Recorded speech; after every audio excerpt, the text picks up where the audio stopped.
I was pregnant with our second son, and all of a sudden I started to feel really unwell. I think they suspected at that point it might be something to do with my sugar levels.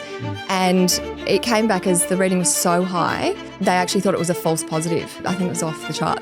You actually had type 1 undiagnosed and they thought it was gestational. Correct. It's a disaster. It was an utter disaster. It would have been really bad for me, really bad for my unborn baby. But everybody kept assuring me at that time that it was just gestational diabetes, which after you have the child, it goes away. But mine didn't go away. I remember being really sort of worried, mostly because I just had two little babies. So I was like, well, what's going to happen to me? Am I going to be around for them? What was the technology like back then? Like, what were you sent home with, essentially? Obviously, they told you about the glucose you need to have on you. All of a sudden, I realised I was about to pass out. I didn't have a phone on me. I didn't even have any ID on me. So if I had passed out there, no one would have known who I was, nor who my little children were. And I thought to myself, I was so close to passing out that I thought if there's not kind of orange juice or Coca-Cola or something right at the front of that store, I won't make it to the back of the store. For me, it's like, don't get on the roller coaster. Once you're on the roller coaster, it's hard to get off. It is relentless, diabetes. And that's the thing I think most people don't really understand. If I had a magic wand and I said to you, okay, right now you are cured, what would it feel like for you? Oh, I feel like almost like the diabetes is part of me now. That was not what I was expecting, but I also think it's given me a lot as well. It got me interested in this health and nutrition stuff. It's made me grateful for every day. It is hard to go there, isn't it? It's almost like trying to take away a piece of your identity because that's kind of who we are. I hate to think about it like that, but it's, I mean, let's be honest, like it is a thought that's with us. Almost everything we do, there's a diabetes related thought attached to it. Imagine the mental freedom of not having those thoughts with everything we do. So this Dear Diabetes segment is your way to put into words the things that you felt over the years and express it in a way that you talk to your diabetes like it was a person. So, Dear Diabetes. My guest today is Juliet Love. Juliet is a TV presenter, interior designer, health coach, and a mother who is thriving with type 1 diabetes. In this episode, we cover a lot of terrain. We traverse the mental and physical difficulties of being diagnosed with type 1 diabetes during her second pregnancy and how she was mistakenly diagnosed with gestational diabetes. We go into detail about my 4-pillar approach to thriving with diabetes, including different nutrition strategies, exercise modalities, tips and tricks for daily living, and the power of mindfulness practices. We allow ourselves to fantasize about what a cure would mean for both of us, and as always, Juliet closes the show with a letter to her diabetes, which she agrees is a powerful way to tap into a deeper level of personal awareness and introspection. This episode is part of my What's on Your Plate series, where my guest and I eat a meal together and discuss the intricate relationship between nutrition and diabetes. In past episodes, it has been a bonus segment on YouTube, but for this special episode, I'll be including it in the podcast. So make sure you stay around to the end as we enjoy a delicious smoothie bowl and continue the conversation on the couch. Despite being our first time meeting in person, it felt like I've known Juliet for years. This was one of those conversations that make you forget about the cameras and microphones, and I'm grateful that I get to talk to people like Juliet and share it with the world. This podcast wouldn't be possible without the support of Medtronic. I'm incredibly grateful, not just for their technology, but for the people behind it. Medtronic puts patients first. They truly care, and I feel it. So to my Medtronic family, thank you. So without further delay, here is your daily dose of Juliet Love. So, in doing this podcast, I've spoken to so many people now. Everyone's had type 1 diabetes so far, and everyone's diagnosis story is so unique, so different. Yours is really interesting. Your story, in fact, I think you're the only person I've heard of who's been diagnosed in a pregnancy. Yeah, that's right. So I was pregnant with our second son. So it was about 10 years ago now. The time's gone really quickly, I feel like. But I was pregnant and all of a sudden I started to feel really unwell. But I had a 1-year-old at the time who I was chasing after. I was still working and I just put it down to the fact that I was running after this toddler. And I was tired all the time and just didn't feel quite right.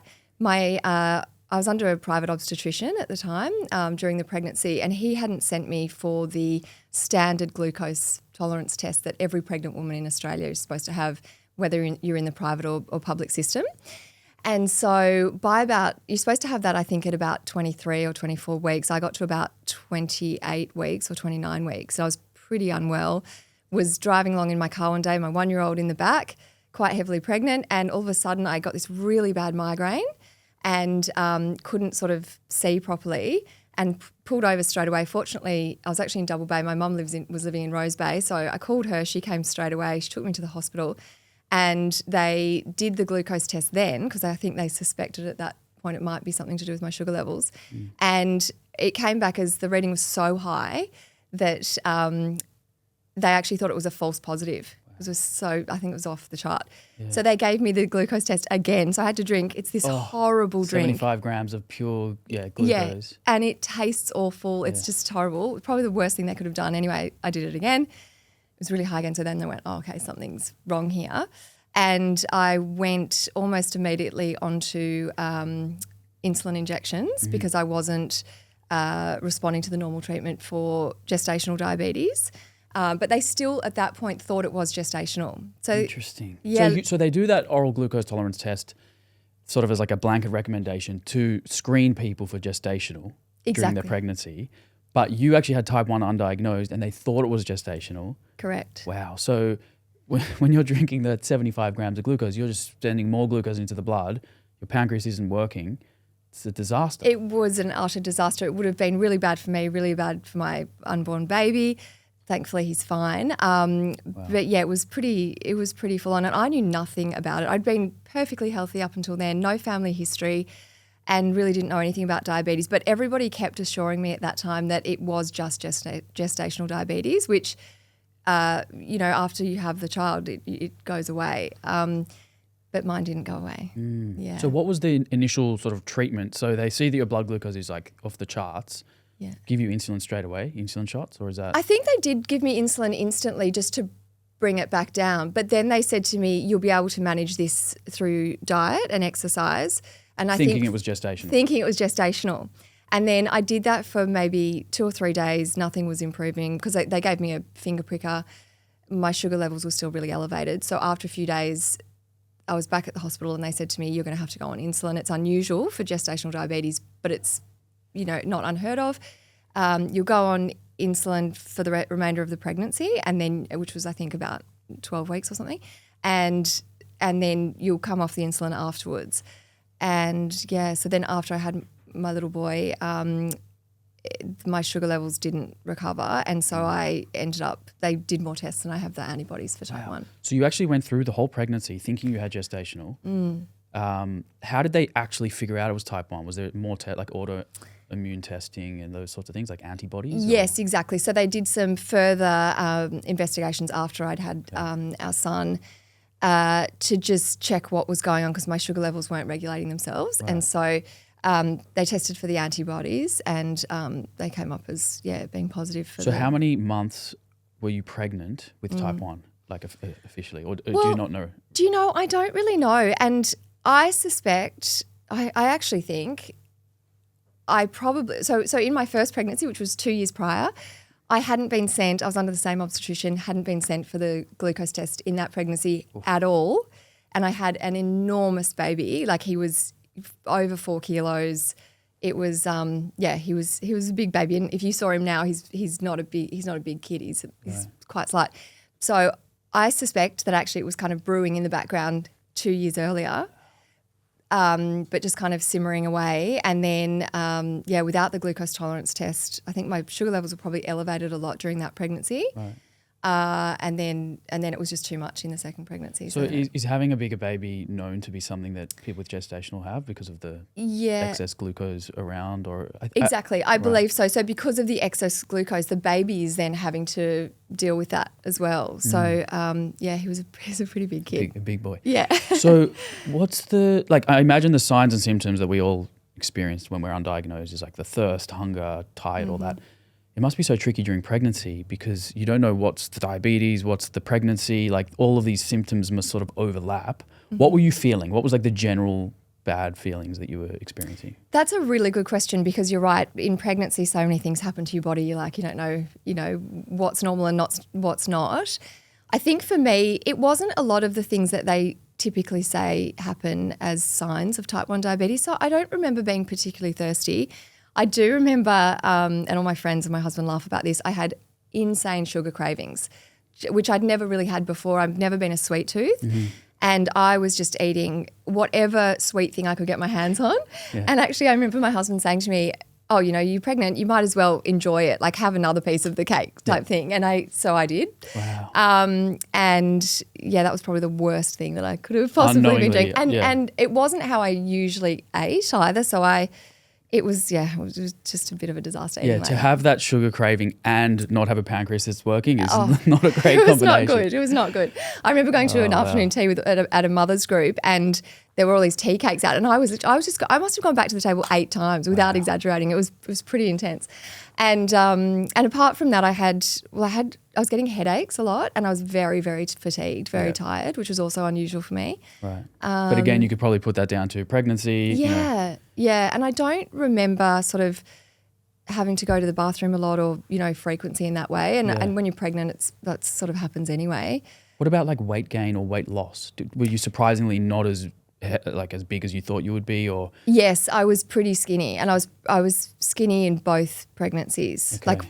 I had really healthy, thank God, really healthy babies. Yeah. And I don't think I was underweight, but I was skinny, much skinnier than I am now, and I was pregnant. So Wow. Yeah. And did the doctor say anything about the odds or the risk of your child developing type 1 diabetes based on the genetics? Because usually it's like if you already have type 1, then your odds of having a child with type 1 is whatever it is.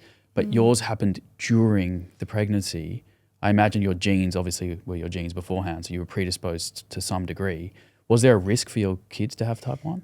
That's also an excellent question. I remember sitting with the endocrinologist I saw after the pregnancy. So I'd had both of the babies, and she was telling me that I was type 1 diabetic. And I remember her saying to me, it's probably not a good idea for your body to have any more children. Just because of the strain. It had been a pretty bad pregnancy, that second one. So she sort of said it's probably not a great idea. And then I asked her about the likelihood of either the child, because I was at the time really upset about the fact I hadn't been sent for the gestational for the glucose tolerance test in either pregnancy. And I was worried about the effect that would have had on the babies. And I asked her what the likelihood was of either of the children being diagnosed with type 1, and I vaguely remember her saying something along the lines of she didn't think there was, like, not to worry about that basically. She didn't think there was much of a chance, and that all this new research was pointing to environmental triggers rather than it being a hereditary thing. Right. Like the genes play a role, but it's not your fate. You're not destined to get it. Exactly. It's got to be this storm of genetics, environment, and sort of all coming together. Exactly. And I obviously had a predisposition for it. There was some kind of genetic predisposition, but I don't think, she assured me that both of my children should be fine. And she actually told me an interesting story about non-biological siblings, so some adopted children abroad somewhere, had been diagnosed within a couple of years of each other with type 1 diabetes. And so that sort of had triggered more research into the fact that there must be some kind of environmental trigger. I know. Yeah, it's so interesting. The only problem with that message for me is we don't really know what the environmental triggers are. So it's like, it's all good knowing that the environment can do something, but the doctors are very skeptical of saying exactly what the triggers are because it's controversial. Like over the years, I've heard so many different ones. I've heard A1 beta casein in cow's milk potentially being a trigger. Yeah. Vitamin D deficiency, or wherever you are in the world, like longitude, latitude, all those sorts of things. Yeah. Viruses. Yes. We know that viruses can do it, but it's kind of, there's something empowering knowing that, hey, even if your genes are predisposing you to type 1, it's not necessarily going to happen. The environment plays a role, but it's disempowering at the same time because it's like, well, what are those triggers? We don't really know. Yeah, exactly. So do you have sort of an idea of things that you're trying to avoid for your children or yourself for other autoimmune? Because once we have one autoimmune condition, our risk of others can go up as well. Do you follow some kind of protocol or system to, reduce the risk of other autoimmune conditions, or is that something you're not really thinking of? So it was also overwhelming when I was diagnosed, and they give you so much information, a lot of which I look at now and go, my goodness, that was probably not the right information. Yeah. But also just sort of, I remember going to someone in the hospital, I think it was a dietitian in the hospital that they sent me to, and she said, oh, well, you're type 1, not type 2, so you can eat whatever you like, you just bolus for it. Yeah. So you can have McDonald's, you can have chocolate cake, And I remember sitting there going, that doesn't sound quite right to me. And anyway, it started me on this journey of arming myself with as much information as I possibly could for not only my own health, but also for the health of my children, and to sort of set them up as best I could to avoid any autoimmune conditions. So I'm an interior designer, but I ended up studying health and nutrition through a school in New York called the Institute of Integrative Nutrition. It's an amazing place. I did it all via correspondence, but I found that fascinating because I learned so much there, and I didn't actually know when I started it what I would do with it. I was never going to sort of be a professional health coach. It was for you. It was to learn. It was to learn. It was just to have as much information as I could. And interestingly now, I am constantly asked at work by so many people about, what are the best things to eat for this and what do I do for this? And so I love that I sort of have that, a bit of knowledge and a bit of first-hand experience of how your body responds to certain foods. And the insights are incredible. Absolutely. I always say diabetes is my greatest teacher. And I bet you, I might be wrong, I bet you wouldn't have done that course if you didn't have diabetes. Absolutely not. So think about the learnings you get just by that diagnosis. It's this flow-on effect. You start to, learn so many things through self-experimentation, but also studies. Yeah. I did the same thing. So I was already an exercise physiologist, or in the process of getting my accreditation. But then after I was diagnosed, I went back to uni and got the diabetes education and management degree, because I just wanted to learn about the clinical recommendations and from a professional level, what's the best way to manage it? Because I figured things out on my own, but they weren't necessarily science-based. Sure. So then went back to uni, studied, but I wouldn't have done that. There's no way I would have a degree in diabetes education if I didn't have diabetes. Yeah. So tell me, what was when you got that actual diagnosis, we thought it was gestational, it turns out you have type 1. What was the mental health side of that, receiving that information? How did you deal with that? What was going through your mind? Yeah, it was very full on because I didn't really know much about it. But I think the things I did know were that it can cause blindness, you can lose limbs, it can affect every major organ of your body. And of course your mind jumps to all of the worst things that can happen. And I remember sitting in the endocrinologist's office, and funnily enough, my parents were both there. I mean, I was a fully grown adult, but my parents were both there. Yeah. And we're all pretty positive people. And I remember the endocrinologist telling me I have type 1. And then we must have all smiled back at her and went, oh, okay. And she goes, why are you all smiling? Really? She literally said, this is really serious. Why are you all smiling? Wow. And it made me, I guess that as well made me go, oh, hang on, this is actually really serious. And, but yeah, those first few months, probably first couple of years really, were a really steep learning curve, terrifying at times. I remember being really sort of worried, mostly because I just had 2 little babies. So I was like, well, what's going to happen to me? Am I going to be around for them? Am I, that made it a lot more real, and it made me sort of, do my own research and work out how I could manage this as best I could. Right.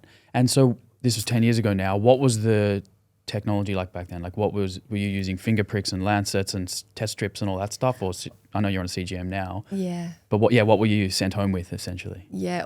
So it was, I feel like it was the olden days. Yeah. So it was a finger pricker and the test strips. Yeah. And I can't remember. Not much else. Yeah. Obviously they told you about the glucose you need to have on you, and you would always have sugar and all that stuff. So I've got an interesting story about that. So when I was first put on insulin, they then sent me to a different endocrinologist because the one that I'd been seeing specialised in pregnancy. Mm-hmm. So I went to another endocrinologist, and I was just about to go overseas with my husband, who was working over in London, and I had I was taking the children with me, and he changed my insulin, and at that point I was still producing a little bit of my own insulin as well. And so I guess at this point I went on proper insulin. I was having to have a lot more regular dosing, exactly. And to be honest, I don't feel like I got the proper training or the advice from him that I really needed before going on this trip. So I think I saw him, and then a day or two later I flew to London with these 2 little babies.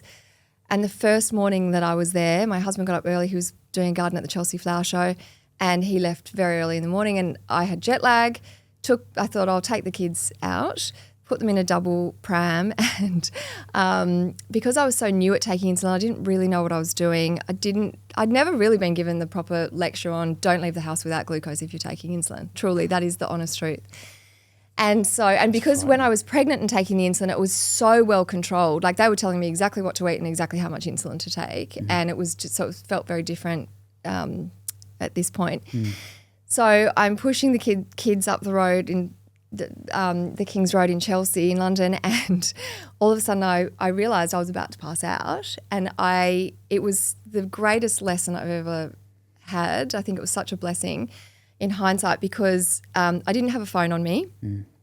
I didn't even have any ID on me. So if I had passed out there, no one would have known who I was nor who my little children were. And it was a pretty terrifying moment. And I thought to myself, I didn't have any food on me, but Leo, my eldest, was eating some little like toddler snack. So I grabbed that off him, threw it in my mouth. Yeah. It was a tiny little bit of cracker or something. It did nothing. Yeah.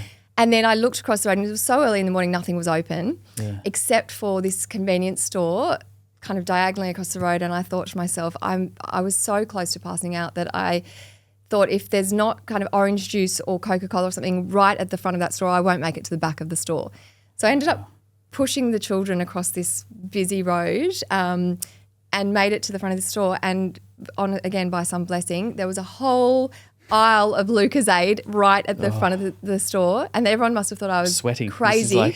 I know. Honestly, it was such a lesson to me, and I honestly really believe that was supposed to happen because I've never left the house without glucose ever again. You needed that scare. But yeah, so I grabbed a 2-litre bottle of Lucozade and was guzzling it. People must have just thought I was insane. I think I was actually even on the floor at this point, sitting down. Gosh, yeah. But yeah, so I that was a good lesson. That's one of my biggest fears is running out of glucose. Obviously, I try to have it on me, but there are some days where I think I'm going for like a 5-minute walk with my dog and it turns into a little bit further, or he runs ahead of me and I'm like, I've got to go get him, and then I'm starting to crash. So at that time, you must have been having like a pretty bad low. And you didn't even have the time to, I imagine, check because you weren't wearing a CGM. You didn't have alarms, alerts. Exactly. I didn't have a CGM at the time. I didn't have the finger pricker on me even, so I had no idea what my sugar level was. Wow. I couldn't even check to see if it was, but I could tell it was low. It's the lowest I've ever felt. Yeah. I honestly felt like I was just about to go over. So, amazing lesson. Yeah, I've had close calls in my time. Like, thankfully, 13 years, I've never lost consciousness. I've never gone to hospital for nothing like that. But there's been a couple of close calls, and sometimes I still have nightmares that I'm having a low in my sleep. Oh, wow, really? Yeah. And I'm not, but like that's how much anxiety I have around bad lows, because you hear those bad stories. You know, one of the first things that my diabetes educator told me was like the complications, and then you hear about the dead in bed syndrome. Yeah. And like on day one, to hear that you can die from this in your sleep is like very scary. Yeah. So you were on insulin back then, taking, I imagine you had your basal and your bolus. When did you have that conversation with your doctor around, okay, we need a strategy with insulin so that you can eat meals whenever you want. You don't have to like follow a strict routine and all those kinds of things. Yeah. So when I got back to Australia, so I was in London, I think for about 6 weeks, I got back to Australia and realised that I needed to, and see at that point as well, when I almost passed out, I was still making my own insulin too. So I'd been sent away with not enough information. Came back to Australia, saw the endocrinologist, and I said, I need a better plan than this. And I also took it upon myself again to sort of research as much as I could. I sat down with an old friend of mine who'd grown up with type 1 diabetes, and honestly, he gave me more valuable information, even little things like, you know, at the time I was using the finger pricker that had all the individual little test strips. Yeah. And he said, oh, no, get yourself one of these, I forget what's the roulette ones where it rotates. I actually think they've just stopped making them. But that's like antiquated tech now. Yeah, but at the time I was like, oh, that is just so helpful, because otherwise there were these test strips all over my car. You're having a low, you're shaking, you're trying to. Yeah. Exactly. So he, just in the sort of half hour we had together having a coffee, he gave me so much important information just from his own experience. And yeah, that was amazing. So yeah, we learn a lot from people with diabetes. Like the amount that I've learnt online is tremendous. Yeah. But again, I think it's important to lean on our doctors, because like, for example, you know, there may be new types of insulin. even just the insulin technology changes. But if you don't see a doctor, you're never going to know about it. That was what happened to me. I was just taking the same insulin for so long. I didn't even realize there were these other, profiles, like the onset of action, the duration, the curves, like all of that stuff can make a difference. Exactly. And even things like I had to learn myself. I read it in a book somewhere that you could sort of do half doses or like get these insulin pens where you can, because I was at the beginning very insulin sensitive. So just being able to have those smaller doses, 2.5 units instead of 4 or whatever, or 3 or whatever it might be, made such a difference. But no one told me that. I literally read it in a book. Yeah, wow. So, Are you still on injections? Yes. Okay, so you are. So we're some of the few people left on injections. I feel like everyone I speak to is on a pump. I think all of my guests have been on a pump so far. Right. So what's what insulins are you taking at the moment? So I take Novo Rapid and Levemir. Okay. As the basic. Have you seen, let me show you this. Have you seen the smart pens? No, I don't think here we go. I'm you might find excited this about interesting. this. So this is the one that I use. This is Medtronic's InPen. So basically it's Bluetooth to your phone, and every dose you get, it's half doses as well, as you were saying. So every dose you give automatically just tracks it in a logbook.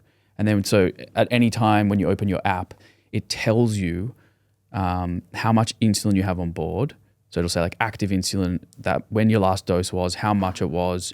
It has like, it's pretty good. Amazing. It has like alerts and alarms for like when you should take your basal. So I've set mine for say 6 p.m. and how many units. And then if you use their CGM as well, it has your glucose built in as well. And then like, let's say you're going to eat a meal, you can do like a dose calculator, and you'll say, okay, I want to have whatever, like 30 grams of carbs. It'll calculate how much insulin you need based on how much active insulin is already on board. So it just takes like the guesswork out. That is so incredible, It's because cool half tech, the time I'm supposed to put in every time I inject myself with insulin into my CGM app, but half the time I don't do it. It just does it. It's really quite cool. incredible. I'll hook you up with one of these. I was going to say, how do I get one? I'm going to get you one. Thanks. Okay, so you get the diagnosis, you learn the hard way, you nearly pass out on the street.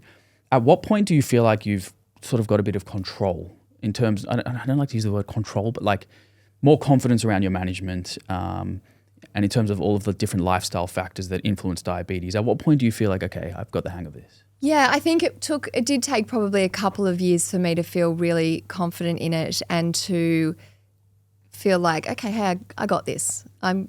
Actually, you can thrive with diabetes and not just kind of muddle along and have these highs and lows. And one of the things that really helped me was I came across an American doctor. I don't know if you've heard of him, Dr. Richard Bernstein. Yep. The low carb, high protein. Low carb, high protein. He's now 97 or so, I think. Still in amazing health. He met up with some of his old uni or school colleagues a few years ago, and he's in way better health than most of them, and has lived since he was, I think, about 12 with type 1. Yeah, wow. So I have found great success following his protocol. I don't do it all the time, but I mean, it takes a lot of discipline to do what he does, and he has obviously been very disciplined throughout his life.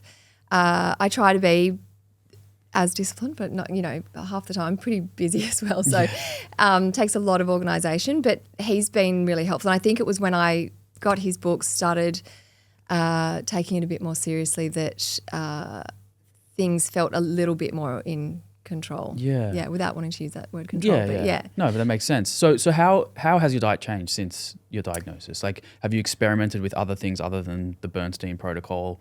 Are there certain like particular foods or meals that are just super problematic? You're like, just can't figure this one out. And are there other meals that are like, yeah, this is, quite easy? To be honest with you, the time I have the most success and my sugar levels are the most even are when I do the Bernstein protocol. Right. But I definitely eat. I mean, I like to fuel myself with as much nutrition as I can. So I definitely eat a varied diet. Yep. My brother-in-law and sister-in-law are vegans, and I have, when we've been on family holidays together, I'll eat with them, and I find that works quite well for me too.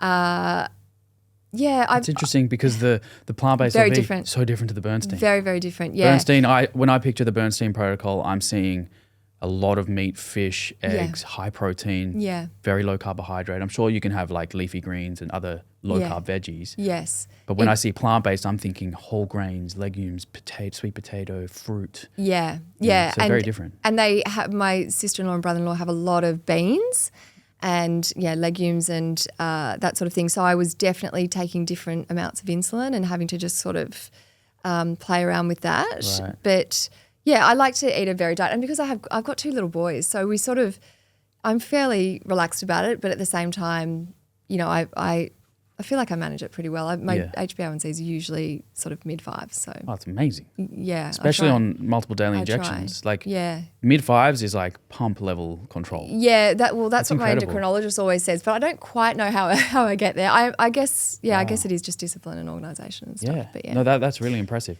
What about coffee? Do you find that coffee influences your blood glucose? Do you need to give insulin? How do you figure that out? So it depends. I mean, if I'm buying coffee out, you never know how much. And I usually have almond milk. I've never really loved dairy, although I did have a lot of cow's milk as a child. I don't know if that played into any of this. But generally speaking, because, if I'm eating out and ordering a coffee or whatever it might be, you never really know what's in the almond milks or the soy milks or whatever you're having. Right. So I ask them to have a look on the back of the packet, or sometimes now I can kind of recognise. I sort of have a look and see what they're using. See the colour of the thing. Yeah, I know that one. Yeah, that one's okay. Yeah. But yeah, usually I find coffee's fine for the most part. Interesting. Yeah. I have a lot of matcha lattes as well, but I make those at home. Okay. I'm a big matcha fan. Yeah. And I just use almond milk at home that I know that doesn't have any additives or any of those horrible like sneaky sugars thickeners and fillers and that sort of stuff. Coffee's one of those things that I think a lot of people with type 1 have very mixed reactions to. So some people it spikes them because of the adrenaline response. Really? Okay. Yeah. Other people find that it barely does anything. Most of the people I speak to have a high from drinking coffee and they need to give insulin beforehand, even if it's a black coffee. Like even the coffee I'm drinking, plain long black, I need about 1.5 units of insulin to drink that. I have never heard that. That's really crazy. Isn't it amazing how the body responds to various things? Like everybody's different and everybody has these, that's something I'd never heard of. And I have honestly never had that reaction. The only time I have had a reaction like that from drinking coffee is if it's a really, like the milk that I'm drinking has had some added sugar or, something like that. Or it's cow's milk and that then there's natural the sugars in lactose it. Yeah. So I used to think it was the sugars in the milk. So I switched to long blacks and no difference. Like immediately, like within 20 minutes of drinking my coffee, I'm the clearest trend up. Wow. And it actually just kind of keeps going. Like, I don't know maybe my physiology is a little different to others, but the adrenaline response that I get from a coffee is quite significant. So I've told this story in the pod before, but I used to, when I was first diagnosed, I didn't know about this, like the effect of coffee. So I would drink a black coffee early in the morning, like 6 a.m., and I'd go do sprints on the beach. Yeah. So the sprints and the coffee combined is just a storm of high blood glucose. And I was like, what is going on? I thought exercise is meant to be good for diabetes. I thought if there's no milk in my coffee, I should be fine. And my blood glucose is like 15. So, the body is definitely... Everyone's a little different, but there are some physiological trends that I think people have figured out over the years. Yeah, and it's so interesting as well with exercise, because that took me a little while to work out as well. I thought the same thing. I'd do some kind of high intensity exercise. I'm like, why is my sugar high? I'm exercising. It should be going down. And then I realised if I swam or if I walked or if I kind of went for a light jog, it would come down. So it's all those things you kind of need to work out. But I feel like I'm fitter now. Again, another thing to thank the diabetes for, because I never really had a great interest in fitness when I was younger. I played a bit of tennis, a bit of netball at school, but now I really enjoy going to the gym. I think it makes me feel a whole lot better. And but I've had to I train with some gorgeous trainers, and they've been so good to me because they really understand. Like some days I'm like, my sugar's doing X, Y, Z. Right. I'm not going to do the high intensity stuff, or I'm going to do, so they're really understanding. And I think you do have to have that understanding around, how exercise affects your blood glucose. Oh, but that's an amazing intuition. The fact that you figured that out, a lot of people don't, it takes them years. But also the ability to adapt your training day to day. That's what diabetes is like. Every 24 hours is going to look different. Yeah. You will never get it perfect. Everything's going to have a little different effect, but knowing that your blood glucose is already high and then adding sprints or high intensity is obviously going to send it even higher. Yeah. You could give insulin to sort of counteract that, but some people don't want to train with insulin on board because of the risks.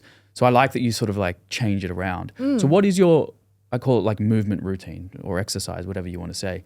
What does a week of movement look like for you? What are your favorite modalities? I absolutely love yoga. So I try to get to one yoga class a week if I can. And I do that down in Coogee by the beach, do a class down there and absolutely love it because it's just such a beautiful way to start the day and the sun comes up and you've got the ocean there. I mean, there's nothing better. But also I feel like for sort of stress relief, and I don't know, there's just something I enjoy about a bit more physical exercise as well. So I've been training for a year or two with some trainers, Chief and Emily Brabham-Hames. I don't know if you've heard of them. They're amazing.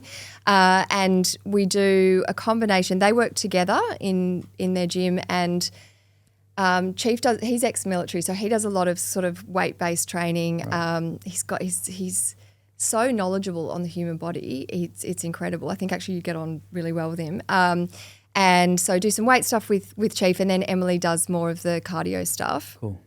But as I say, they're incredible because they really understand my diabetes and they listen to me when I say, today I need to not do so much high intensity or I need to do this or whatever. Yeah. So I try and train with them if I can twice a week, 3 times a week if on a really good week. Right. And that's usually for about 45 minutes to an hour. Right. So three sort of resistance cardio sessions, 1 yoga. Yeah. And do you do that like always fasted first thing in the morning, or do you eat before? Do you have insulin on board? Yeah, great question. I experimented with this a little bit just to see what worked the best. I find if I try and exercise and I haven't eaten anything, it just doesn't work for me. And it's funny, I've always been a bit like that. Like even when I was a teenager, if I hadn't eaten, I felt a bit funny. I don't know if that was something to do with the diabetes thing. I used to be a bit slightly hypoglycemic, just like a bit shaky as a non-diabetic. Yeah. Okay. So I generally try and eat before I exercise. It doesn't always go to plan, but generally I've kind of worked out a bit of a strategy around it. Yeah. Sometimes it does go low, but so not is it all the carbs time. or is it like non-carbohydrate snacks? Usually I'll either have eggs. I don't have a huge amount of carbs in the morning. I'll either have my go-tos are either an omelette or I'll have with lots of greens and veggies and stuff, or I'll have chia porridge is my thing at the moment. So I'll make a big chia porridge and put lots of berries, maybe some banana, some Greek yogurt and paleo granola or something, some nuts or something. That's my usual breakfast. Love it. And how do you calculate the carbs for that, or like the insulin dose, or do you not give insulin? No, I do. In the mornings, I find sometimes my sugar levels can elevate a little bit. Mm-hmm. So just when naturally, like at the dawn, just naturally in the morning as I'm getting up, and I find if I leave it too long in the morning, like some mornings because I self-inject, some mornings I'll get up. It's quite rare, but some mornings I get up and my kids are running around. I'm trying to do this, and I'm trying to work out what I'm doing that day. And I might sort of forget to give that first dose of the rapid insulin, and then it'll just start to creep up. Speaking my language. Yeah. So usually I'll work out. I usually probably have about 4 units of insulin for that, 5 units of insulin. And so then do you actually give a predictive insulin dose because you know that the cortisol and all the hormones are sort of elevating in the morning? You know you're already on an uptrend before you've eaten, so you give an insulin dose to sort of blunt that. Yeah. Okay, so I do the exact same thing, but then what do you do for your mealtime? So like, let's say you give that first dose, your blood glucose starts to stabilize or even come back down to normal. Yeah. Then do you give another insulin dose for the meal you're going to eat? It depends what it's doing by the time I eat. So what I try and do is, I either break it up, so I might just have like a couple of units as I get up, just to kind of stop that spike. But what I have been doing lately, and it seems to be working okay, is I have the full amount when I wake up, and then maybe, I know you're not supposed to do this, but maybe half an hour later I'll eat. Yeah. No, that is what you're supposed to do. Yeah, right. The pre-bolus, like you want to have a pre-bolus, like that's actually kind of perfect. Well, I remember though when I was first diagnosed, one of the diabetes educators said to me, don't ever have the insulin more than kind of 5 minutes before the meal, because then you might forget to eat and, you're running after your kids or you're working or whatever you're doing and you forget to eat and then all of a sudden you're crashing. Yeah. But I mean, I find for me, if I bolus 20 minutes before I eat, that's ideal usually. Yeah. That's the number. Yeah. 15 to 20, sometimes 30. So what I do is it depends on what my blood glucose is at that time. Yeah. So I won't eat a meal Same. unless I'm starting to trend down. Yeah. If I'm on an uptrend and then I add glucose into the system, I know it's just going to get even higher. Mm-hmm. So sometimes I'll let that pre-bolus extend for 30, 35 minutes. Then the insulin's really in the system working. Yeah. And then when you eat that meal, you're going to have less of an elevation. And then you're probably working out after that anyway. Exactly. Which will bring it back down. Exactly. Right. Yeah. So you give that maybe you give that top up insulin dose or it's the initial one. Mm-hmm. And then how long after eating do you do your workout? So usually I drop my kids to school and then I go to the gym. So I usually go to the gym about 8:45 and I've usually eaten at about 7:30 or so.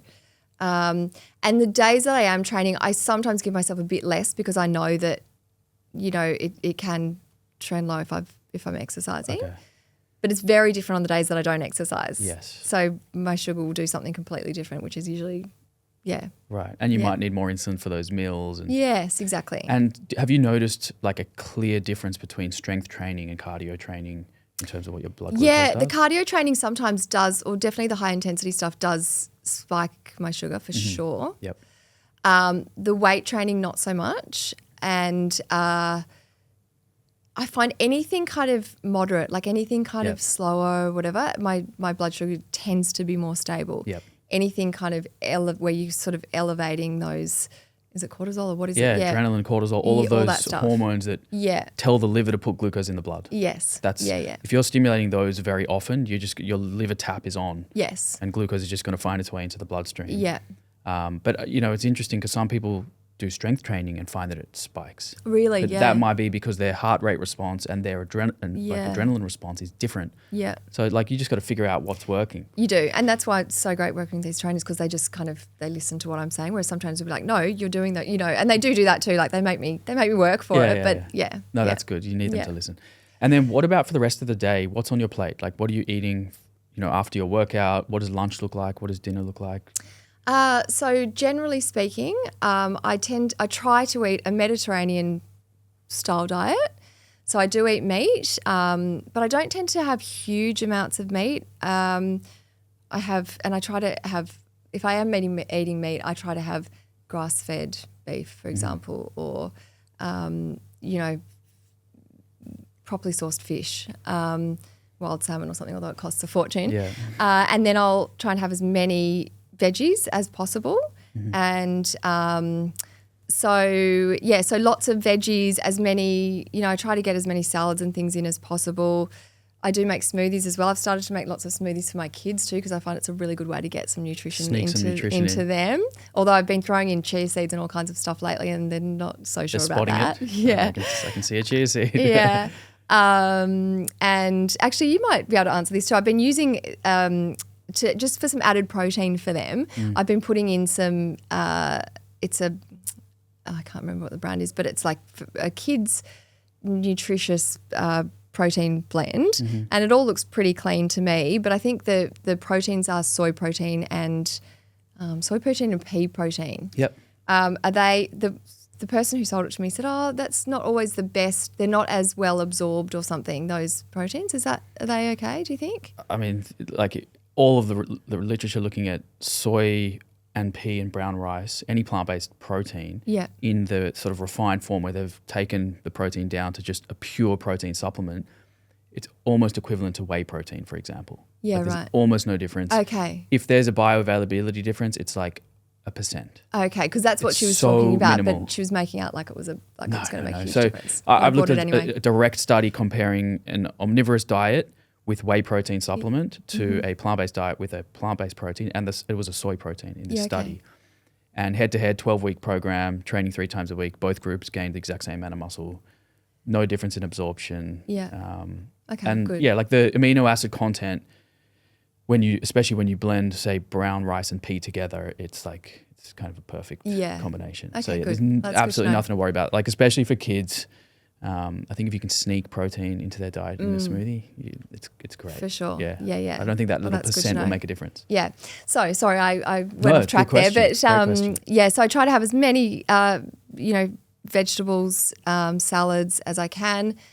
And most of our meals, it's interesting too because my family have now started to eat in a much healthier way. I mean, we were never unhealthy, but they all have taken a bit of an interest in food, and my kids definitely sort of know that it's all about balance and having, you need to have the good foods as well as sometimes the treat foods. Yeah. And we all eat pretty similarly. Like, so at night we'll have some kind of protein with like a big salad or and then some carbs in there too. My kids obviously have lots of carbs.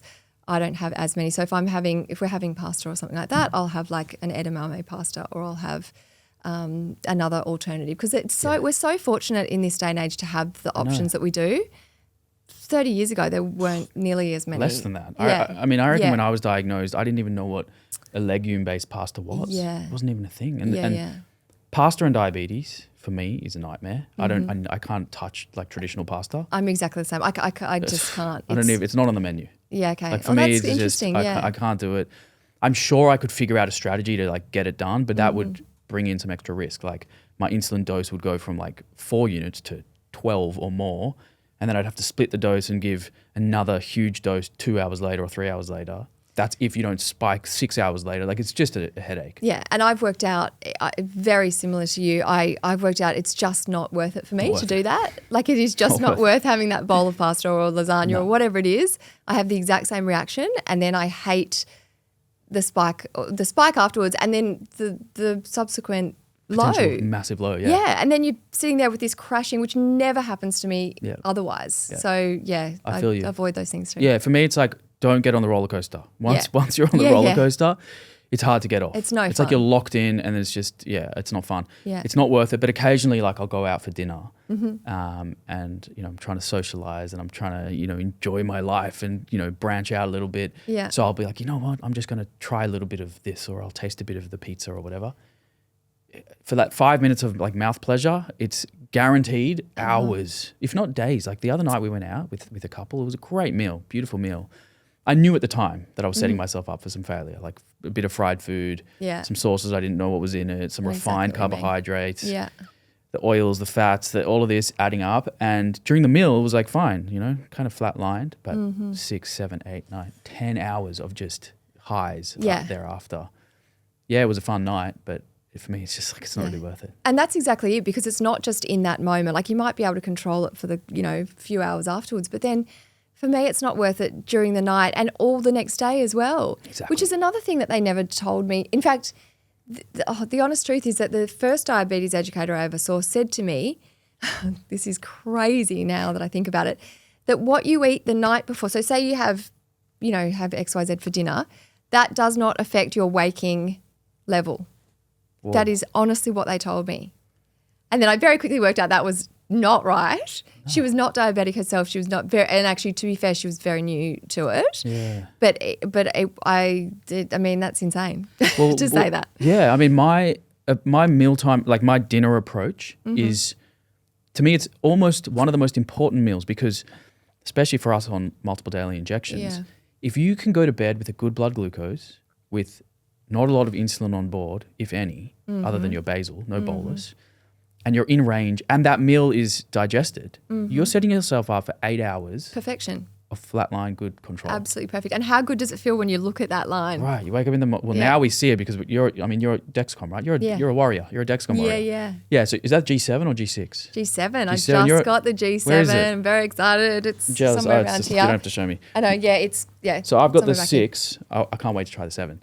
But you wake up in the morning, you see this flat line overnight, and you're just like, that little bit of discipline at mealtime, at dinner, so worth it. It is. It really is. I've worked out the same thing. I've also worked out, my kids often have some kind of dessert. It's a thing we've always done.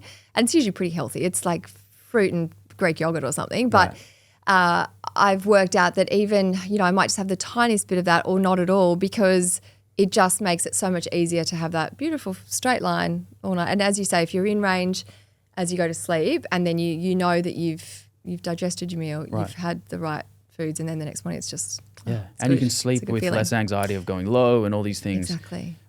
So we've spoken about, I've got my pillars. I've got like my 4 pillars. So we've got nutrition, movement, daily living, which is kind of sleep quality, which we just spoke about, stress management, steps, sunlight, socializing, all of those things that make life worth living. Yeah. I want to click on the other pillar, the fourth pillar, which is mindfulness. For me, mindfulness is like the glue that holds all of these lifestyle factors together. Absolutely. Right? Like if you don't know, if you're not paying attention and conscious about what things you're doing in your life and the effect that they have, that cause and effect relationship, you think everything's random and you kind of just go through life, assuming your body's just doing what it's doing. But really, there's quite clear cause and effects. For sure. What does mindfulness mean to you? How would you define it and how do you incorporate it into your life? Yeah, mindfulness is really important. I think even even from a point of being grateful each day and being in the moment.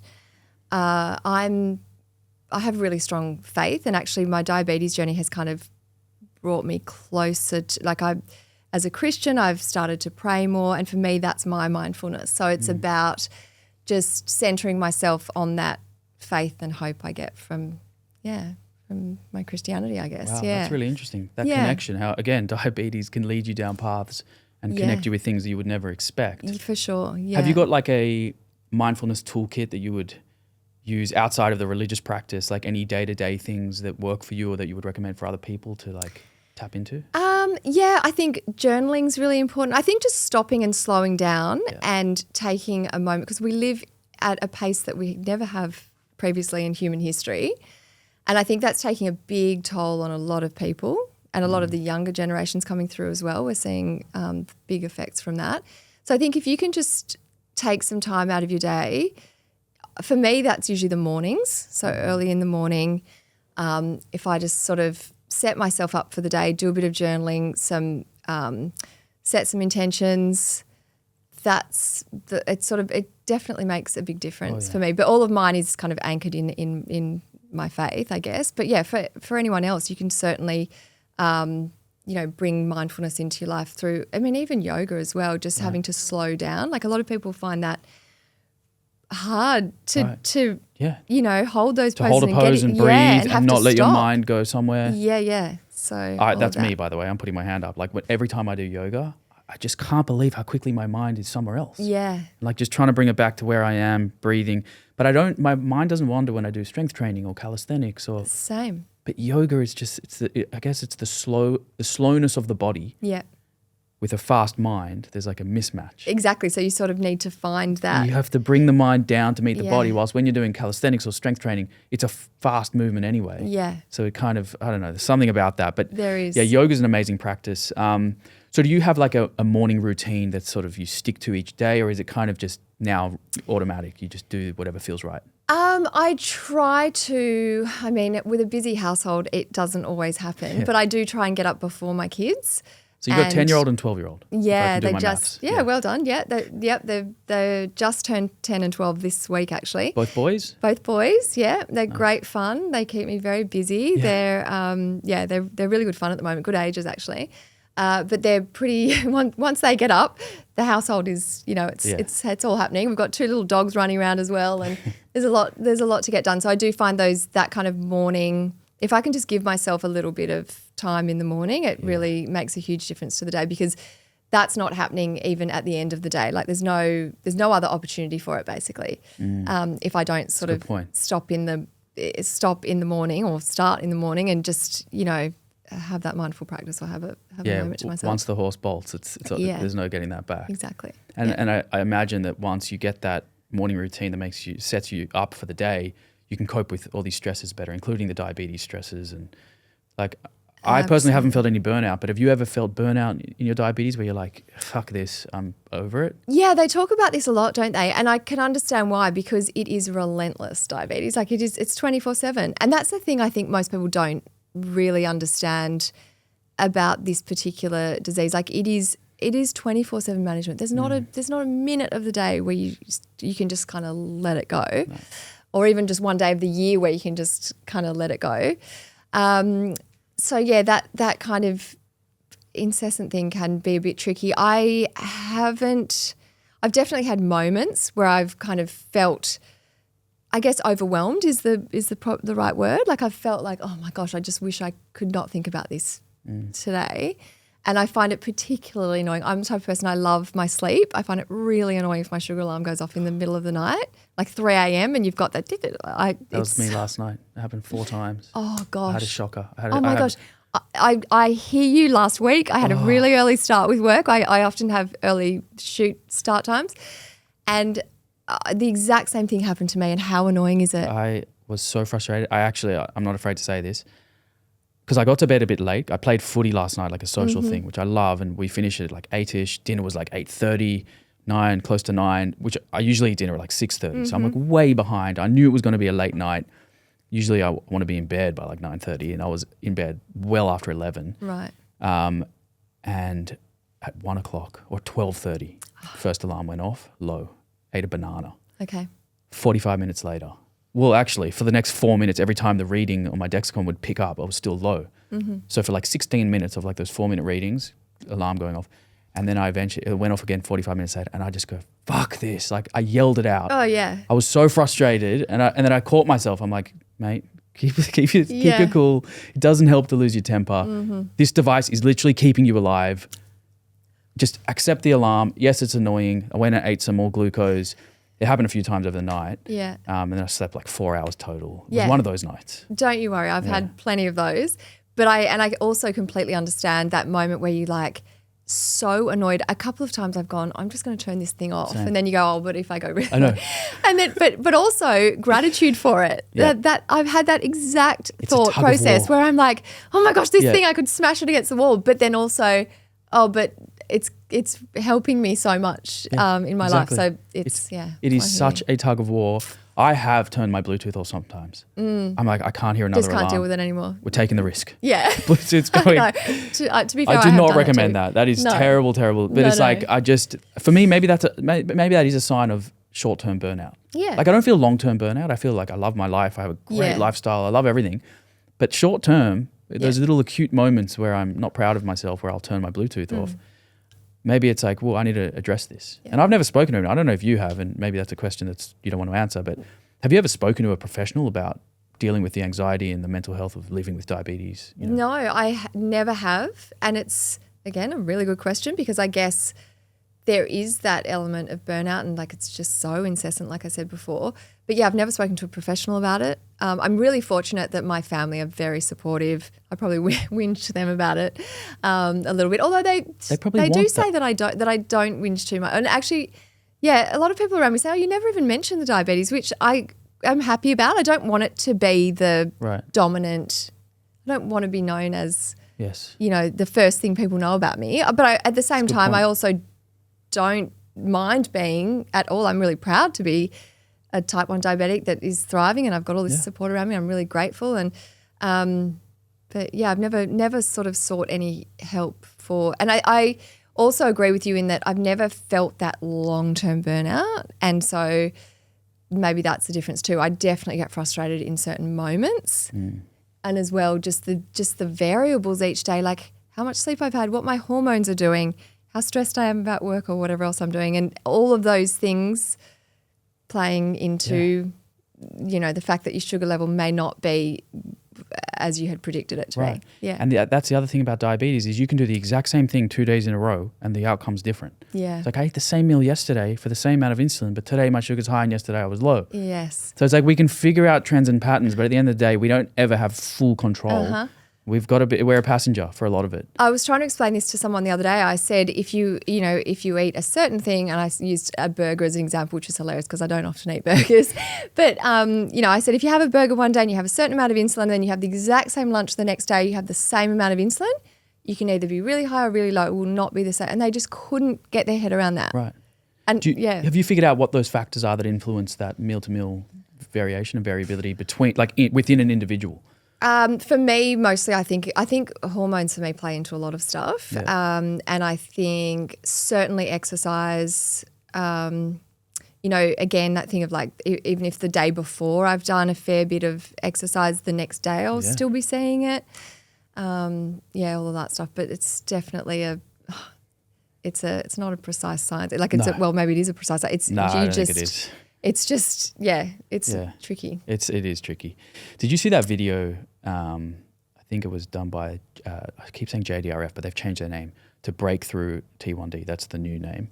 The UK social media video. Did you see that video? Did you share that? I think I did. Maybe I did, yeah. Yeah. I think I might have seen it on your page, or I saw it somewhere anyway. Yeah, about the toll that it takes on people. Yeah. And just like what an amazing job they did of capturing what it feels like to live with diabetes. Yeah. And sort of this leads into a question I wanted to ask you is, do you ever think about what a cure would mean to you, or is that something that's not even, you don't even think about being cured? It's really interesting. I don't really think about that. I mean, I'm hopeful for sure. I would love a cure.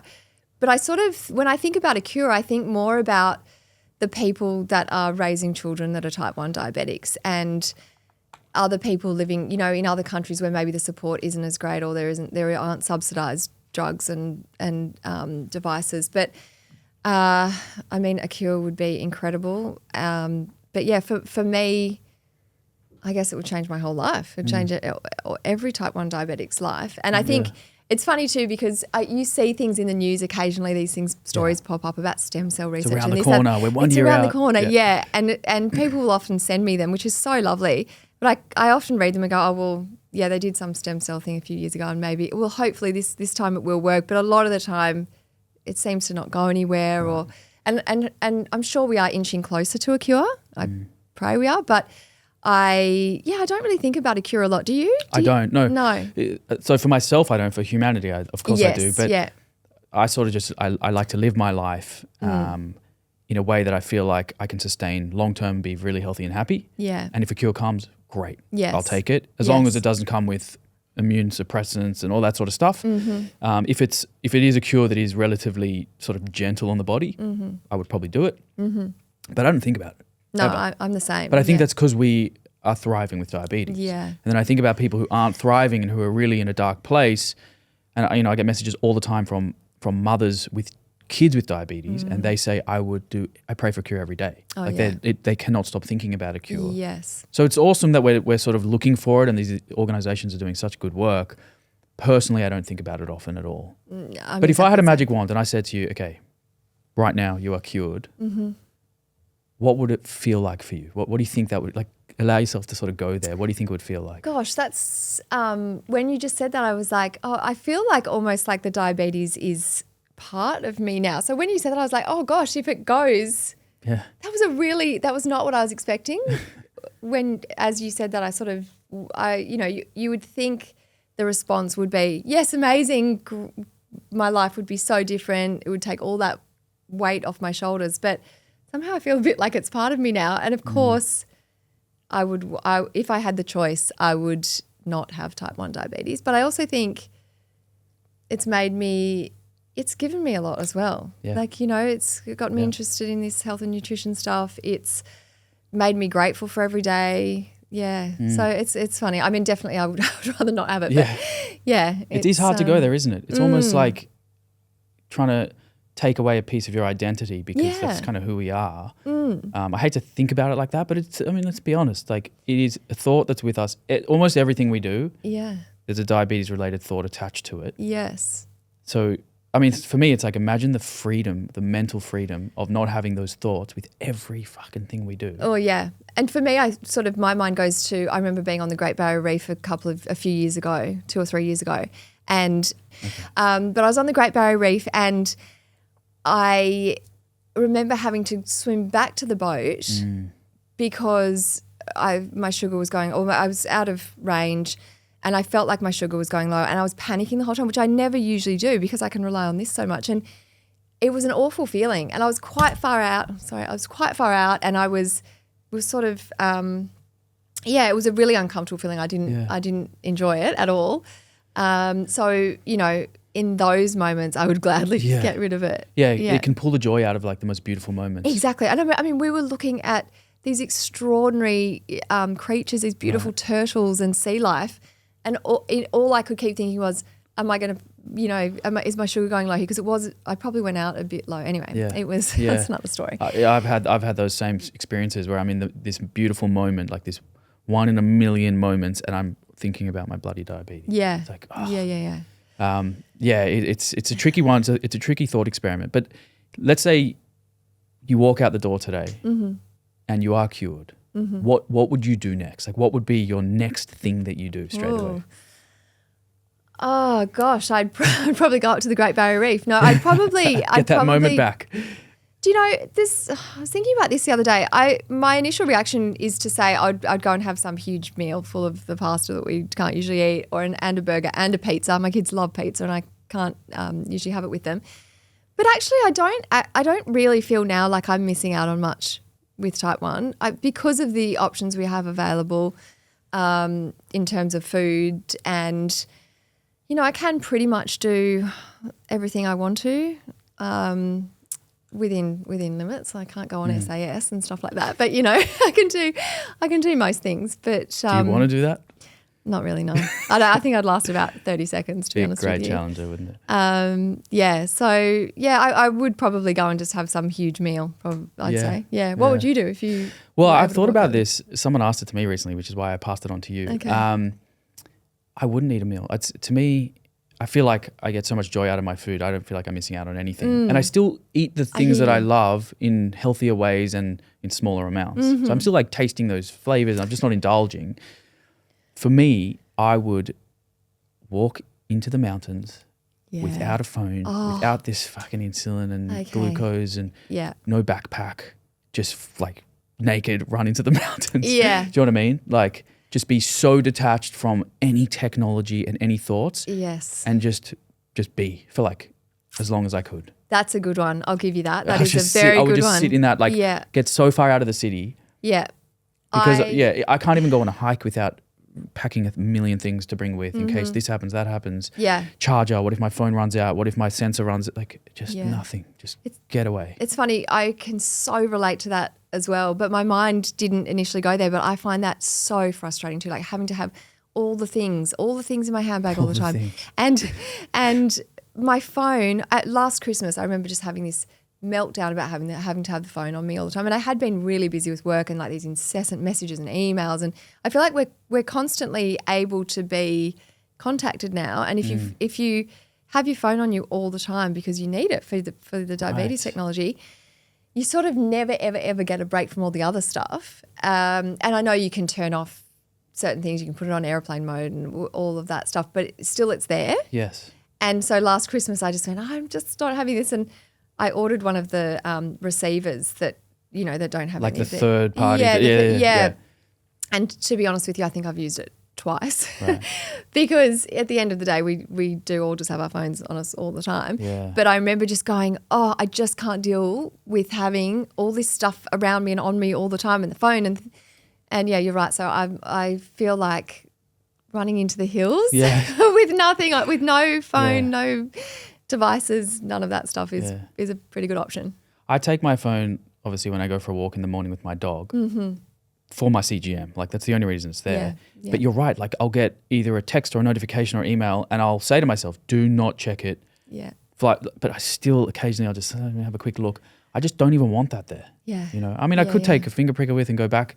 There are ways to sort of get around it, but because the technology is so amazing and so easy to access, our phones are just with us all the time. Yeah. And then it brings the social media and all the other baggage that we probably don't need.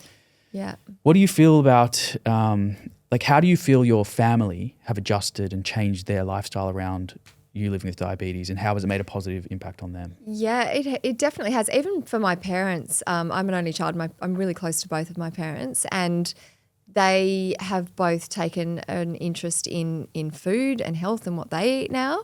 So I feel like it has had a positive influence on them as well. And certainly with my husband and my kids, they're much more aware of what they're eating. As I was saying before, they eat a lot more carbs than I do, just because I find it's just too hard to manage if I'm having too many carbs. And when you say carbs, are you talking about those carbs we were saying, like pasta, pizza? Pasta, hot chips, or, I don't eat anything white basically, so no white breads, none of that. So although my kids don't really either, to be fair.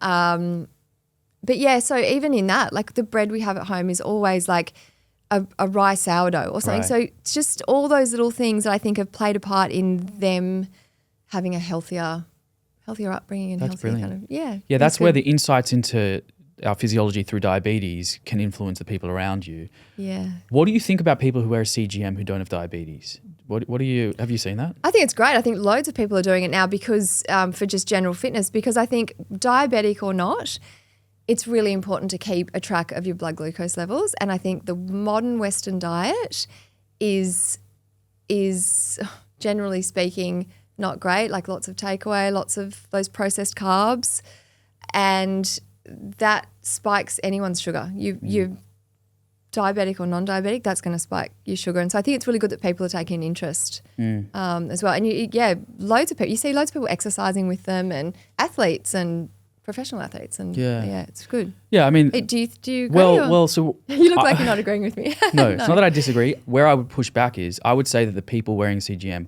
are not those people who would benefit from one. Oh, okay. The people wearing CGM are like the ultra optimizer biohacker Okay. who are already eating probably a really good diet, Yeah, okay. who are exercising once or twice a day. Mm-hmm. They're just trying to like squeeze a little bit more out of the sponge. Yeah. Whilst if we used a CGM to like pre-screen a population of people at risk, for example, people who have prediabetes or insulin resistance, Sure. we'd probably diagnose some undiagnosed diabetes. Mm-hmm. But I just Yeah. think that it's being used in a way that's pathologizing very normal blood glucose fluctuations. So like they'll call a spike, they'll call a normal elevation in blood glucose a spike, when Okay. really it's completely physiologically normal, Okay. no clinically meaningful, negative impact on their health.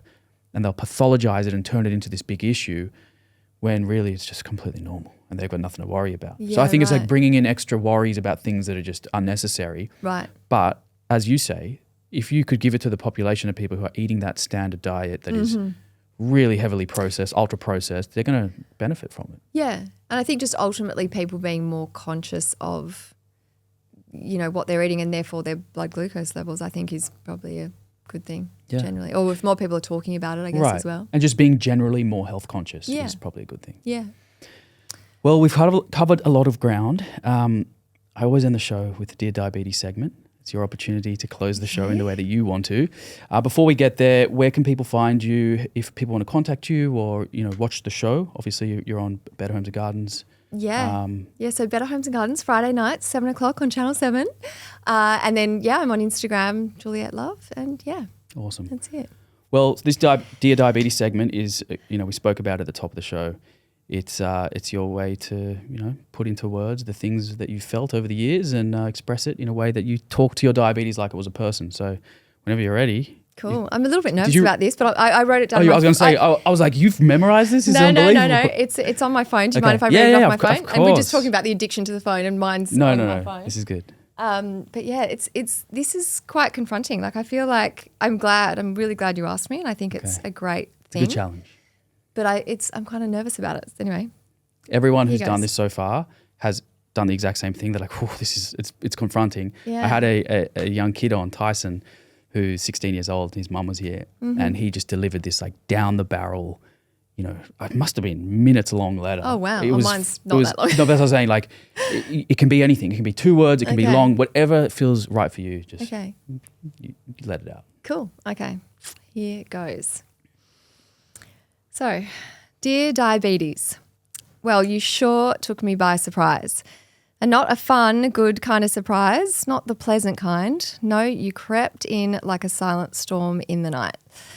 I actually suspect you'd been brewing away in the background for quite some time. All those low blood sugar episodes as a teenager pointed to something going on. But in my wildest imagination, I never would have thought I'd have to one day describe myself as a type 1 diabetic.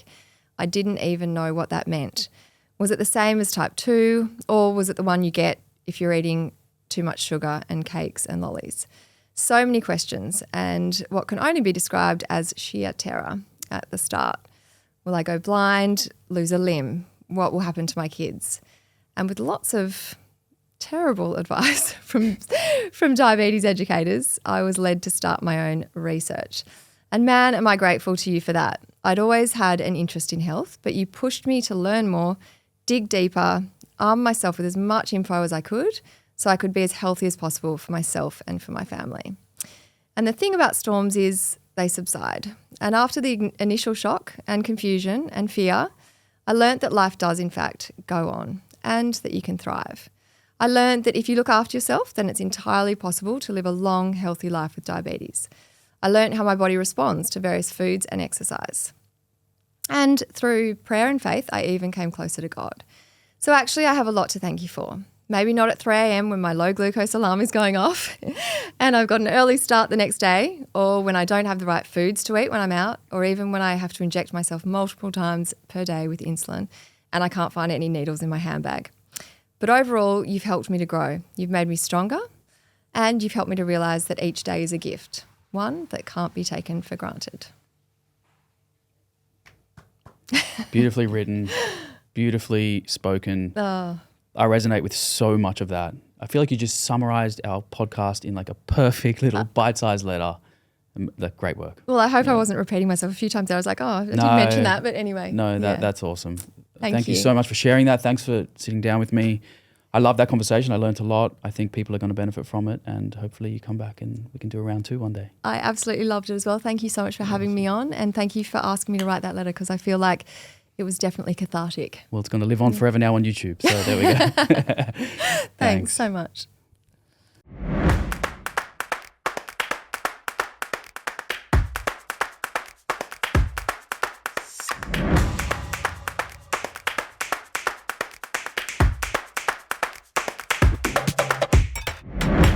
All right, we're going to taste it at the same time. This is a real... All right. I hope this is good. I also hope it doesn't go down looks my front. Good. Pretty good. Yeah, I'm happy with that. That is very good. Very vanilla-y. Yeah, you can taste the banana, Banana, the vanilla protein, the blueberries. the blueies. Let's see how So good. And the crunch on the top. Delicious. Need the crunch. I have one of these literally every single day, and I look forward to it after my workout to the same intensity every single time. Yeah. I never, ever get sick of this. It's such a good way to get a lot of nutrition in a small amount. You're getting, that's a huge amount of nutrition in there. You've got those flax seeds and hemp seeds, chia seeds, blueberries, banana, protein, and you can sneak other things in. So I work with this brand, a meal. I'm an ambassador for them, and they have a rainbow powder, which is like this 77 nutrients. Oh, wow. That also tastes really nice, and I'll chuck that in a smoothie, and especially for kids. Trying to get kids to eat their nutrients. I mean, you would know, I don't have kids, but is it hard to get the boys to eat healthy or like? Well, so my kids have always been pretty good eaters, but I've definitely had to work on it. And someone told me when they were really little, don't do the thing where you feed the toddlers at 5 p.m. and then you eat later. Expose them to what you're eating from an early age, and then they'll start to enjoy those foods as well. So my kids have eaten curries and That's great. Japanese food and every different type of food, because in our house we love our food, and they've been exposed to all those different flavors and different textures, and they will eat anything now, which is great. But there are also those moments where you go, oh, this week's been really busy, and then they've got this birthday party on the weekend and they're going to be eating all this nonsense, pizzas and whatever. And so you have to kind of rein it in a bit, the next week. And that's when I try and fill them up with some things like smoothies, because it's a great way to just get all those nutrients in there. Yeah, that's actually a great parenting tip. Like for me, I'm going to, maybe if we have kids one day, I'll think about doing that. But like the idea of sitting down together as a family and eating the adult meal instead of having like the kiddie meal and then the adult separate, like you make it a whole family thing at the same time. Although you probably have to have dinners at like 5 o'clock. We do, but actually we don't mind that in our house, because we usually get up pretty early in the morning. So we do have dinner. We usually eat now about 6:30, 7 o'clock, which I suppose for a lot of people is pretty early, 6:30. That's a good time. So we usually, and I quite like to let my food digest as well. So we don't usually eat too late. And it's a really good opportunity as well to just talk to the kids, and we've just always done it. So it's just something we do. We all sit down and have dinner together, and love it.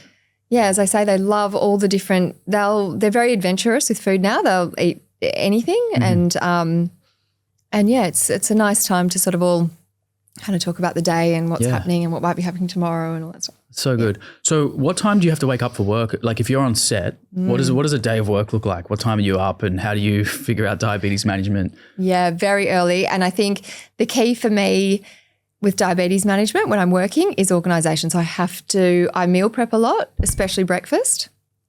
So the night before, I'll either do my chia because that's the easiest to just put in a mason jar and put the lid on, pop it in the fridge. It's ready to go the next morning. I usually take tea or coffee with me as well. It's usually a pretty early start. So generally if I'm filming, the design and decorating shoots are longer than any of the other shoots on the show because by the nature of them, I get to the set, which is usually on location at someone's house that we're making over. Could be anywhere in Sydney, so I might have to travel for an hour and a half. And then hair and makeup, usually an hour and a half. So I might have to leave the house at 5 a.m. sometimes, 5:30. But we like to get up. I think I'd get up early anyway, even if I wasn't doing that. Maybe not 5, but, bit after that. And then we have a long day filming. So we'll be doing the makeover. And because, we're painting, we're building things, it takes a long time to do that. We're literally waiting for paint to dry sometimes. Right. And then, so it's usually kind of a 12-hour day. Wow. At least, and then drive home. How many days a week is that? Very long days. Usually, that's the thing. It's not too bad. It's usually on average about 2 or 3 days a week. Still, 3 12-hour days is solid. Yeah. Not every week, but it's on average it's kind of 2 or 3 days. But then I really like the fact that on those, that I usually have another 2 days off. Although when I'm not filming, I'm doing other things. So it's never really off. Full-time job. You've got kids. Exactly. It's never really off. But I really enjoy it. I love the people I work with. And have you ever had any like lows or like moments on set where you're like need to eat glucose or having a low? I'm really fortunate in that the crews are all really understanding, and if they hear my alarm go off, they'll be like, "Oh, Juliet, you need some. Just let's take a breather for a minute." But it doesn't happen very often. I think because of the technology now, I can sort of see it coming if it is going a bit low, and I'll just quickly go and grab something. You wear that? Yeah, so I wear my Apple Watch. It sends the signal from my phone, and I'll just duck off for 5 minutes and just grab. I generally always have some kind of snack in my bag, whether it's a banana or a whatever, whatever it might be. So you've got strategies. Yeah. So your hubby, is it Charlie? Charlie, yeah. So does he have your Dexcom data on his phone, or are you? He does not. So when I was first diagnosed, he did. And my father did, who's my dad I adore. He's very supportive, but I'm his only child. So it's like, it was a lot. Like he was always like, I need to know what your sugar levels are doing. Yeah. And I actually took it off his phone because it was too much. Like he would call me, my thing would be alarming and I would know full well that it was low. And he'd be calling me going, your sugar's low. And I was like, thank you so much. I'm aware of that. Yeah. I think for small children that's great, but for an adult, I didn't need that. Give me some space. Yeah. But that's the sort of thing like, I think my mum used to do that all the time. She'd like call to check on me. Or when I was diagnosed, I was around my parents a lot because they're doctors. Oh, okay. And they were asking me all the time, like, what's your glucose? And it was like that question was killing me. Drove you crazy. Oh, drove me crazy. Yeah. I was like, so I started to hide my diabetes. I was like, I don't want you to know anything about it. So I think that it's a healthy sort of balance where you don't want to hide it. You want people to know and feel like they're supporting, but not like they're in your face. Yeah. Speaking of wanting to hide it, when I was first diagnosed, I did not want anyone to know. I don't know if I felt like it was a weakness or I don't know. I just had this funny thing, and I remember saying to both of my parents and to my husband, I was like, don't tell your friends, because my parents had kind of told a few people, my godparents and whoever else. And I was like, I don't want people knowing. Until I came to terms with it myself, I think, I just wanted to just deal with it. And then once I had a handle on it, now I'm like, I will tell anyone, I'll talk to anyone about it. I'm very happy to if it helps in some way, I'm very happy to talk about it. But yeah, before I wasn't. I mean, I fully resonate with that. I had the exact same experience. Yeah, I'll let you eat while I talk. So I had the same experience where my initial instinct was to hide it because I hadn't even come to terms with it myself. And then as soon as I sort of felt like I've got this, I wanted to talk about it. Yes, me too. Look, we literally sat down and did, a podcast about diabetes. When in the beginning I would like go off to the bathroom and inject, and like I didn't want anyone to see it. If I had to do a finger prick, I'd go to my car. Like let's say I was out for lunch, I'd walk to the car or something. Yeah. And sit there in silence and gosh, we've come a long way. We have. I remember I'd be in a restaurant and I'd go to the bathroom and inject and all of that sort of stuff. Now I'm just like wherever. It's good. That's interesting. Your parents are both doctors too. Yeah. Do they specialise or are they GPs? What are they? My mum's a GP. Yeah. My dad's an eye surgeon. Oh, wow. And it was actually crazy, but he worked closely with the diabetes clinic for like 20 years. He was like he would, check the eyes of all the people living with diabetes and help them to treat and prevent certain complications as we get with diabetes and eye conditions. And I got diagnosed in the clinic that he worked at with him next to me. It was the weirdest with the endocrinologist who he's been working with for years. So it was a tough thing for him to deal with. Yeah. His whole life was seeing blindness. Yeah. And then he's like, now my son's got it. Oh gosh, that must have been so hard. And were you quite young? Sorry, I was 21, 22. Okay. So a bit older. That would have been a hard age though at that age, because at 21 you want to be free and you're kind of living your best life and you're out, I don't know, doing whatever. Like it must have been it's all I know, so it's hard to say, but I also think it would be really hard as a teenager. It's hard at any age. Yeah. I would say that for me, if I could compare, I think that being 21 and getting all those crazy things out of my system, like in my teenage years and alcohol without diabetes, I got all that out of the system, partying, traveling. You'd already done that. Done it. Backpacking in South America. Like I did everything. Okay, well that's good. So I felt like I'd really lived as anyone could, and then 22 till now has just been like it's a new phase, like a different life. Yeah. And if you don't mind me asking, how did you actually find out that you were type 1? Oh, well, I was falling asleep driving my car. Oh, I was same, yeah. I was thirsty, tired, losing weight, exhausted. Okay. Training was terrible. Really hard, yeah. Yeah, like just all of those sort of things. Yeah. But it was the falling asleep driving, which was the worst. Well, there's so many I know. parallels. That's why when you were saying Bizarre. your story, I was like, this is a mirror of mine. Yeah, isn't that crazy? Yeah, because I've never heard anyone say that before, but that was the kind of trigger for me to go, oh my gosh, I need help here. There's something really wrong. I woke up in a tunnel this close to the wall. I'd swerved. My gosh, I fell asleep. And then it was terrible. But anyway, wild ride, come a long way. Very happy now. Life's good. It's been huge. Well, we've pre-bolused already, so we need to eat this before our blood glucose starts to crash. We do. We got to stop talking. So let's tuck into this. I guess we were just talking about before was the importance of that pre-bolus for 20 minutes, letting the insulin kick in, but it's sort of now it's time to make sure that we get the food in. Otherwise, we're probably going to go low. Yeah. Well, thank you for joining me again. Let's cheers on that. Cheers. It's been great to sit with you. And thank you so much. Let's do it again one day. This is delicious. Thanks. I hope you enjoyed that conversation with Juliet as much as I did. Like I said in the intro, it's conversations like this that highlight some of the positives about living with diabetes.